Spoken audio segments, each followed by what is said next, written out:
Qatar pauses ceasefire negotiations between Israel and Hamas. Meanwhile, Israel ratchets up strikes against Hamas targets in Gaza and Hezbollah targets in Lebanon. VOA's Arash Arbasadi reports. The ongoing violence prompted Qatari officials who serve as key mediators between Israel and Hamas to announce a pause in efforts to broker a ceasefire deal.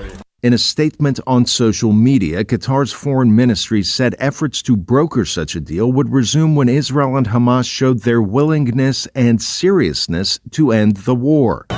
Meanwhile, in Tel Aviv, Israel, thousands of demonstrators returned to the streets demanding their government reach a ceasefire with Hamas to free hostages still held more than 13 months since the October 7 terror attacks on Israel that triggered the conflict. While simultaneously attacking targets in Gaza, Israel also launched strikes into parts of its northern neighbor, Lebanon. Israel says it's targeting members of the Iran-backed Western-identified terror group Hezbollah. Arash Arbasadi, VOA News. A massive drone strike rattled Moscow and its suburbs, injuring several people and temporarily halting traffic at some of Russia's busiest airports. Meanwhile, a huge nighttime wave of Russian drones targeted Ukraine. Russia's defense ministry said Sunday 70 drones were shot down overnight over the country, including 34 over Moscow's outskirts. This came after Russian President Vladimir Putin signed into law a pact with North Korea Saturday night, obliging the two countries to provide immediate military aid using quote-unquote all means if either is attacked. This is VOA News. A New York judge is set to decide this week whether President-elect Donald Trump's criminal conviction for paying hush money to a porn star should be overturned.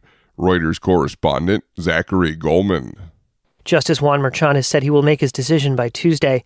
Trump in May became the first former U.S. president to be convicted of a crime, when a jury in Manhattan found him guilty of 34 counts of falsifying business records to hide a potential sex scandal shortly before his first presidential victory in 2016.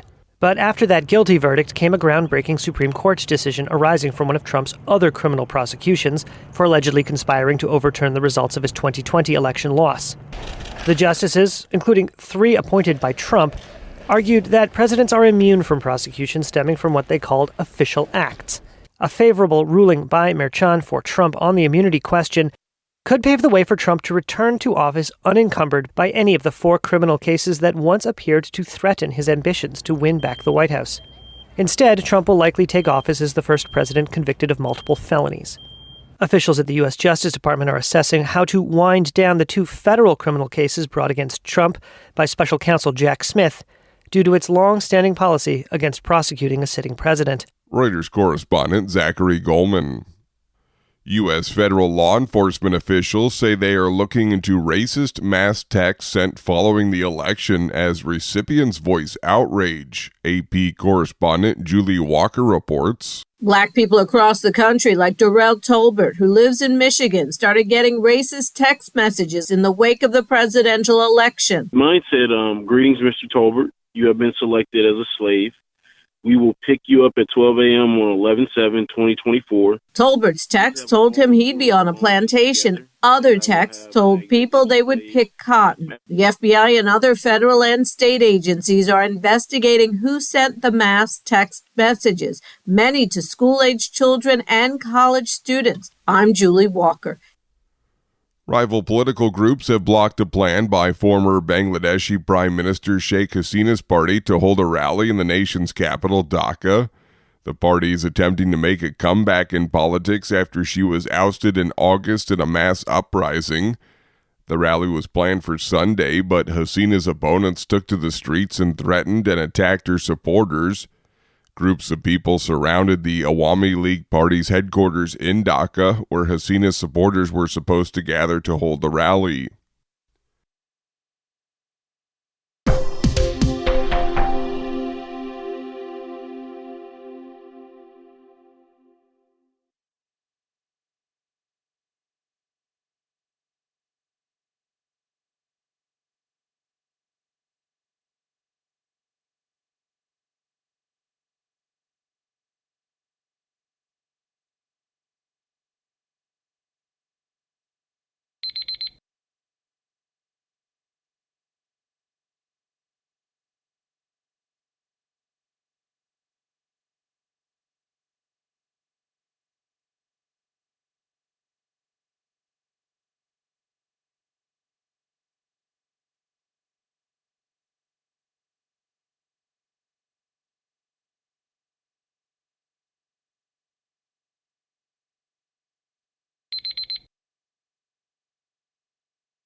Thank you for watching.